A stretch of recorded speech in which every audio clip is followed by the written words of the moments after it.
Hello guys, it's me, unapologetically T, and I am here doing a video. I tried doing a video late last night. However, I'm realizing like the longer the videos are, the more my oops, sorry, janky productions. Just deal with it, bear with it. But the longer my videos, like my phone, so I have two phones. I'm using my business phone to basically record these videos because it had less storage use, because all I used it for was phone calls and stuff, so I didn't really use it for like pictures and videos. But when I do it on the phones, like if I go over a certain I guess a certain amount of memory, like it chops the videos up, and I typically do not like posting those long series of videos. So I am looking at getting an actual like camera. One of my friends recommended that for other reasons, but I'm actually going to do it for the memory reasons, where I can just shoot a video consistently, have it on a memory card, upload it, and do it that way. Because some of my stories just are, longer than others. I don't mind doing parters when it's like, something that's going to be 2 hours long. I wouldn't mind putting it into like 4 different videos. But when it's something that's like more than 30 minutes, it usually chops it. So I do not want to just, if it's a 45-minute video, I don't want to post one video and then 15 minutes of it as another part. So yeah, I am gonna make this video. I'm gonna do 2 videos today, but I'm gonna make this video about my weekend. So I told you Thursday, like I went to go clear out my office. It was awesome. Friday, which I think was like and my voice might crack up. I don't know what's going on, but oh well. Probably need to drink some more water. But Friday, I think, was International Women's Day, and I took care of myself, pamper myself. Then I want to say, what was it? Saturday, Charlotte's best friend's mom, which Charlotte and her best friend has been best friends since pre-K, and like they even went to the same daycare together. Like it was just like, I'm a person who believes in signs and all that stuff. And then when I met, I remember them wanting like to hang out, past like, just hanging out at school and stuff like that. And I remember like meeting her mom, and I remember the first birthday party and all that stuff. Like it was really cool person, nice vibe. So and that's one thing, like I told her this weekend, like I don't trust a lot of people with Charlotte. Like on her father's side, I have had to like blindly trust, because I really don't know his family that well. I think me and his oldest sister has talked more than any of his family members on his mother's side, or even on his adopted side. But I think I've had to have more blind faith with them than I've actually had to have, with people I meet. The people I meet that I allow Charlotte to go with, like if I've ever let Charlotte go with you, that meant I felt like you were a trustworthy person.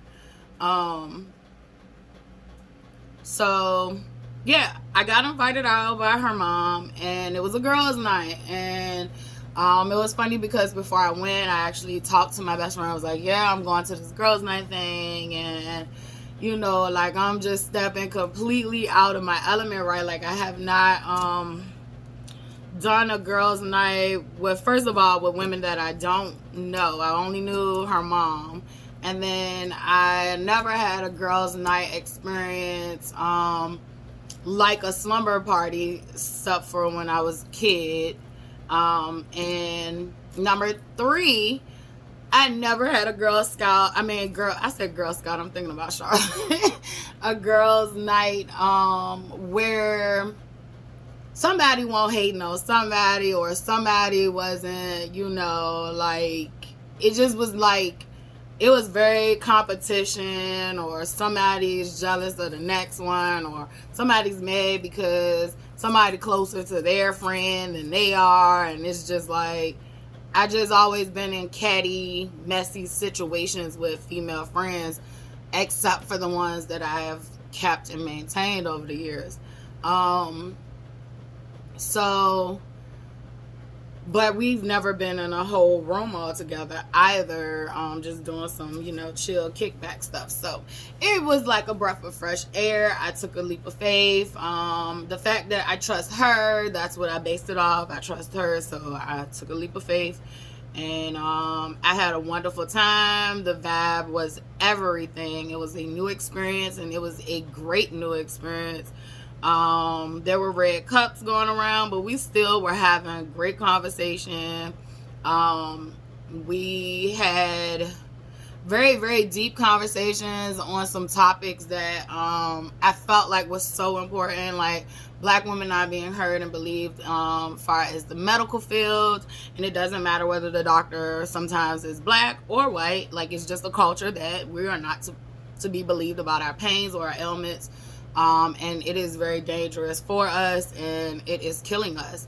Some of us are lucky, to still be here and tell our stories, but it is killing us at a large number that is not really typically discussed. But we talked about we had a conversation on the cost of living. I truly believe like we're in times where there's an expiration date on what is going on. If you can see what's happening, you can see what's happening, and it doesn't look pretty, right? And I feel like it's gonna get worse before it gets better, but it's gonna get worse. But there is an expiration date on it. Like, things just cannot keep going in the same way that it is going. And we had a conversation about colorism, hearing more fair-skinned women, and in some cases, like, these women aren't even that fair-skinned, like, they're caramel, like, it's different shades. However, they do suffer those digs and those I would say biases, and sometimes I feel like they do endure prejudice. But however, I will say that, on the other scale, that to have a darker tone, we not only experience the digs, the bias, the prejudice, but we're also stopped from certain opportunities, or we're not paid the same that, they would pay someone that is more fair skinned, even if they are a Black person. It's not equal at all. And all of those topics basically came from slavery, conquering people's land, colonialism, all of those conversations had roots in that atmosphere of the brainwashing that white is superior and Black is inferior. And it was funny because we weren't even trying to have those conversations, because we was talking about wealth gaps, college experiences for Black people who do not go to HBCUs. It was just like an array of conversations for us to be in there, like, lit as we were. But it was such a great vibe. I loved it. I can't wait to do it again. But yeah, I definitely enjoyed that. So Sunday was a day.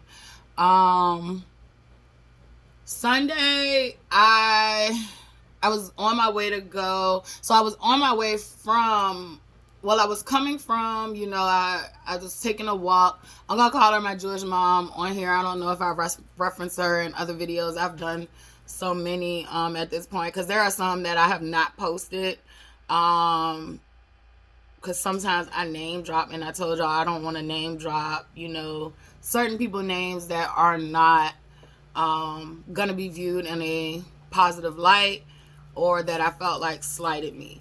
And however, though, I I'm gonna call her my Jewish mom, even though she has never slighted me. I do know she does not like taking credit for anything. But my Jewish mom and one of our students, which I look at as a sister, she's younger than me, but she's right up there mentally with me. So, but yeah, we talked and chatted, and then it was time for me to go pick Charlotte up. And I get close to going to get her, and I'm sitting at the light, and my car is making this funny noise, and I'm hearing no, I'm seeing smoke. I look at that little area, that dashboard. I told you I don't like cars. I like driving them. I like looking at them. I think they're cute and sexy. But like other than that, like I don't know. But anyway, the long story short, the car started overheating. And I pull over. I tell y'all in my other videos, like, it is the little things that bother me. So like this is one of those things where, no, your car breaking down is not super little, but for me that is a little thing, because you can take it and you can get it fixed. However, it irritates me that I have to be inconvenienced to deal with this little thing. And I hate just having to deal with those things. Mind you, like, my inspection sticker, it has 11/23 on it, because that's when Dante died, and time kind of stopped for me, right? And now that time is starting back for me. It's just still like I don't feel like doing this said thing, and it takes like maybe a 30 minutes to get that done. And like I said in the past, I was accustomed to like not even doing that, so I would just buy it. But yeah, so that thing happened. I wanted to break down and cry. I wanted to have a fit like a little child. I didn't question God in the sense of questioning God, but I definitely started laughing and was like, you know what, God, like you funny, like, because I literally feel like I am being stripped of every single thing that I have. Like, it feels like, like, not only am I losing my home, I was cool with that, God, like, but you're taking the car from me too. That's the thing I own. And I truly don't own that, because I live in America and I have to pay taxes. And if I don't pay taxes, then I can't get the car registered and blah, blah, blah, blah, blah, blah, blah, right? So, yeah. But it is technically, as far as American standards, the one thing that I own. And I do have another car, but like I said, that's out of commission. It's at my mom's house. It's drivable, but I shouldn't be driving it. And I don't know. I just started like, just laughing. Like, I guess I'm going to be stripped of everything. Like, I literally would have nothing in the end. And just like FYI, like, I can go back home, right? However, I feel like it would not be good for my mental health to go back home. It just won't. I won't explain it. I don't need to explain it. But for me, it just won't be good for my mental health. And my mom is not like a horrible person or nothing like that. It's just, I have been living on my own for so long. Like, that would be like this super last resort. Like, I'd rather live in the car than to go back home and be under, those old school strict ass rules of somebody talking down to me and I can't say nothing, or if I do say something, it's an argument. Like, I just have been peaceful living on my own, and not having to deal with nobody else's rules or household. So, yeah.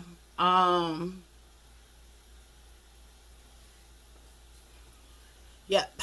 But yeah, that one took a hit on me. That took a hit. I had to pray. I prayed in the car. That's one thing about me. Like, a lot of people get confused about my, I guess, religion, which I would say I don't really subscribe to any one religion. I like them all. I feel like there's something beneficial in all religions, whether it's monotheism or polytheism. Like, I feel like we're all praying to the same source. So you will always hear me talking about God. Okay, so God is my source, but I look at God like God can be found in nature, God can be found in man. Like, we're vessels, He created this whole thing. So I feel like even if you're praying to many gods, like, you're still praying to the source. So there's another girl online, like, she has a username like God is the collective, and that pretty much sums up how I feel um about God. Like, God is collective. Like, he's not just this one thing that you can pinpoint. He's all knowing. He's, you know, omniscient. Like, he's everything. He's everywhere. Like how y'all teach kids to believe in Santa Claus, like he can go here, here, and here and there. Like, that's how I believe about God. Like, God is a source that can be found in many different locations at different times. But yeah, and I would say that I actually am drawn more to, so Christianity is at my core, that is my foundation, that's what I learned first. However, I am drawn more to the occult. So if you do not know what the occult is, if you've been brainwashed to think that it is evil, it is not. It is all about your intentions, right? You can have evil Christians, you can have good Christians, and vice versa in any religion. And then even so with that good and bad, that can be relative at times too, right? So I would suggest, like, if you don't know certain topics and you've been taught that they are so bad, question yourself about why you've been taught that those things are bad. Question who taught you that, and where did they get it from? Because a lot of the things that we were taught to be evil and bad, is actually our ancestors, original culture. It was taken from them. It is their original practices, and they actually learned strategically how to align it with Christianity so that they didn't get killed and they did not get hurt for practicing their own, religious practices. We're all doing rituals and religions, period. So why are we afraid of the rituals that actually are aligned with our ancestral practices? So I challenge y'all on that. But I do identify with the occult, and I always will. And that doesn't mean that I do not identify with, like, Islam, like anything you can think of as far as religion wise, Eastern, Western. Like, I can identify with those as well and put those into my day-to-day practices or just the way I view life. Yeah. But anywho, to get back on track about this car, I learned a few things, right? So that day, I was already on my way to get Charlotte. I ended up texting her best friend's mom. I was like, this happened, but then I thought about it, and I was like, well, let me call Charlotte and tell her get a phone to her mom because the car is messed up. So I ended up telling her, and, like, with no hesitation, with nothing, like, she came, she and her husband, soon to be husband, which I'm so happy for them, and they came, and I am sorry they had to bring the kids out, but they came with no hesitation. They did not make me feel like I feel bad. They did not make me feel like a burden. Like, God bless them for real. Like, they definitely had no hesitation in helping. By the time they got there, the car had cooled off, so the car was presenting as if nothing was wrong. And then I thought I was tripping. Like, was you tripping? Was you? Because I'm gonna tell you, like, my trust with self and people was so distorted. Like, I had lost trust for myself. So, like, sometimes I have to remind myself, like, yes, your reality is your reality. Like, and that's sad, but, I'm building myself up from nothing. I literally have been walking around stripped of every, thing far as self-esteem left in me. Um, I would say plus self-esteem. So, like, everything, trust, all that stuff that makes up self-esteem. I did not have that as good as I should have. So we ended up driving off. The car still was overheating once I started to drive. So they ended up even coming back. It didn't take too long, so they weren't too far out. But it's just still the fact that they didn't hesitate to come back, didn't hesitate to help me any further. And they just went above and beyond. Like, I'm so grateful and thankful for them. And a few things came up for me, right? One of the things came up for me is that I have a problem with asking for help. And that's number one. Number one, I have a problem asking for help. And I always wanted to know why I have this problem for asking for help. And I am so helpful to others, right? Like, I don't look at other people as weak when they ask for help. I don't look at other people as, they're a burden when they ask for help. I don't look at none of that. Like, I just step in and help, right? So for me, though, I look at it as I'm being weak. I can do it myself. I must find a way to do it myself. I don't need anybody. What's some other things that come up for me when I think about help? It's definitely a weakness. And I definitely feel like I have to be vulnerable, right, to ask for help. And I like doing none of those things. But I realized when I got home, and that whole time I did not call my mom, which is something that I usually would do in the past, except for when I was with Dante. He conditioned me, like, certain stuff, keep her out of it until you don't know what else you're gonna do. Because before meeting him, like, it was always me and my mom. Like, she used me, I used her, and that's how we was able to climb. And I think now my mom is older, and like, she doesn't realize, like, she need to worry about herself. And I am realizing she needs to worry about herself. But then when I do tell her things, she looks at it like not coming to her as a daughter should come to their mom. But me, I'm trying to spare her having to worry about it. So what I did was, when I got home and I knew I was in a safe environment, my adrenaline had started to, like, wane off, which that made me realize, like, I have been living, like, I would even say the last 11 years, like, I have been living life with, high cortisol levels, because this particular situation happened. I got to see how a normal, situation happens to you. And I wouldn't even say that 11 years. I feel like my whole life I probably was living high cortisol levels, and that's definitely probably messed my brain up. But I feel like there's some healing happening, right? Because this stressful, I'm not gonna say high stressful, because it was nothing compared to what I've been through in life as far as suffering. This was like a problem. But this problem presented itself. It upset me. And I had all these different feelings. And once I felt safe and I got home, I felt those levels drop, which I had not been able to, feel or see in the past. When those levels dropped, I got immediately sleepy. Like, I literally thought I was going to have to come home and start cleaning something up to try to get those levels down, because that's what I'm used to, it lingering. But it did what it was supposed to do. It quieted down, and I got a little sleepy, and I was like, you know what? This is my sign that, I'm okay, everything's all right, and I can rest. So I ended up calling my mom, let her know, like, what happened, that things are getting worked out. They were helping me out, and that they were such a blessing.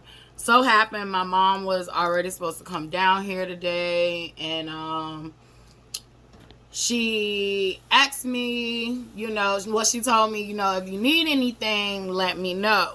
So I didn't need anything for the car. I wasn't going to ask her for money for the car. Like, I've learned to stop taking, money from my mom even. Like, I don't ask her, but she will volunteer it. But one thing about her is she would throw it back in my face if things don't go her way how she wanted to go her way. Like, she would throw that in my face, and it don't matter whether I'm paying her on time or not. Like, she will use that shit against me. And I have learned to, like, well, that's where we're drawing a new line. Like, no more do you volunteer your help that you can't give. So I'm also realizing that's just not in monetary now. So I realized that last night. Last night I told her, when she said, let me know if you need anything, I'm gonna be in town. And so what I told her was, I don't have the transportation. The only thing I can think of that we need is food. And she was like, well, you can give me a list and all da. But I thought, like, giving her a list, sending her, in the store, she already said she had these things to do, would be a lot more work. So I was like, what I could do is order the food for pickup, and they'll bring it to the car. And I didn't explain anything further. So what I said was, call me in the morning before you leave out so that I could order the food. And I guess I didn't explain to her that, ordering the food in the morning would not give me a morning pickup date. She would have to probably pick the food up in the afternoon, the groceries. And I didn't get a chance to explain that to her because she was like, okay. But I did not know she did not work. But then when I thought about it, I was like, she's probably never ordered groceries or whatever. But that was hindsight. So we got off the phone, and, it was an agreement that that's where she would help me at. She probably called me back, and I told her I was sleeping, that I was going to get some rest, but she probably called me back, like, it was probably like 30 minutes later. I'm like literally trying to fall asleep, laying in the bed, and she says, you know what, I thought about it. I don't have to be down here until the afternoon. And you said something about calling, you in the morning before I come. And I just don't think that's going to work for me. And, like, for me, what I heard, and, you're listening to this video, for me, you might see that right away, like, these things are manipulation. Like, but for me, I grew up in this, so I am learning to identify it when it comes. But for me, what I heard was, because you said that you wanted to do things in the morning, I can't do that because it doesn't work with my schedule. So when I heard that, I tried to then explain that, when I said call me in the morning to let me know, that you still can do it, that meant me ordering the groceries for a later pickup. But she automatically got defensive, could not hear anything I was saying. I guess she thought I was attacking her because she was trying to tell me that she didn't want to do it at all. However, once I started to realize, like, this wasn't about no timing, because I'm thinking, like, this was about the timing, right? I realized that this wasn't about timing at all. She was frustrated that she had X, Y, and Z to do. And she felt like, picking up the groceries for me would be something that she didn't feel like doing. So I realized that, and I told her, Mom, all you have to do is say that you didn't feel like you could do that anymore. Like, that's fine. I wouldn't feel, any malice towards you or anything like that. You just simply saying you got too much on your plate, like, you can't do it. However, it turned into, it was kind of like put back onto me, right? Like, I picked the wrong time, or, like, instead of just saying what it was. So that should give you, like, some clues into, and that's something minute, right? That's something minor. But it just shows you that micro manipulation that I'm used to growing up with. And I did. She hung up in my face and told me, like, once I started saying the things that I just said, like, you could have just told me that you couldn't do it anymore. She got real frustrated and she hung up the phone on me and said she don't want to argue. She'll talk about it tomorrow. But I wasn't even arguing. She was the one yelling at me and talking over me and couldn't hear anything I said. I'm just simply verbalizing and taking up for myself. And just stating facts. Like, so it was like this big miscommunication, and for what? And so I texted her because she didn't want to hear me, so I was like, maybe she'll read it. And I was just like, it's really kind of messed up that you can't just come out and say to me, like, you can't do this. Like, moving forward, please don't volunteer any help for me anymore. Like, if I need help, I ask, like, don't volunteer it. And I don't remember verbatim, but that's kind of like what my lines was. Like, that was my boundary. Like, don't. And I'm realizing now that I can't set boundaries for other people. I have to set boundaries for myself. So what I should have said was, moving forward, I will not be accepting any help that you volunteer to me. I will not be accepting it anymore, right? Because that help comes with too much. Like, I had already been through this stressful thing. I didn't need to go through this other stressful thing where I felt like, I'm being told that you can't help me because of me. When it's that you can't help me because in all actuality, you're dealing with your own stuff. And that's okay, right? Like, so... But on my end, it causes, because I am kind of hard and compassionate, it causes me to feel like, oh, well, I'm a burden once again. Or if I ask for help, that's what's going to happen. It's going to get twisted and turned on to me that I asked for help. And that's just, like I said, that's a small scale situation. I realized doing therapy that I have a disorganized attachment style, and I have been working to, like, work on those things and identify those things, because I grew up in a lot of chaos and confusion, and of course I'm gonna be, demonstrating what I've seen and what I learned, whether it is subconsciously or consciously.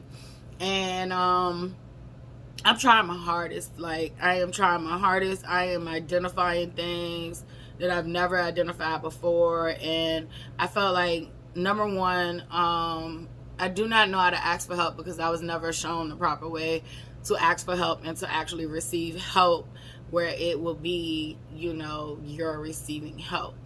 I can say in the past I have done manipulation with other people. However, overall,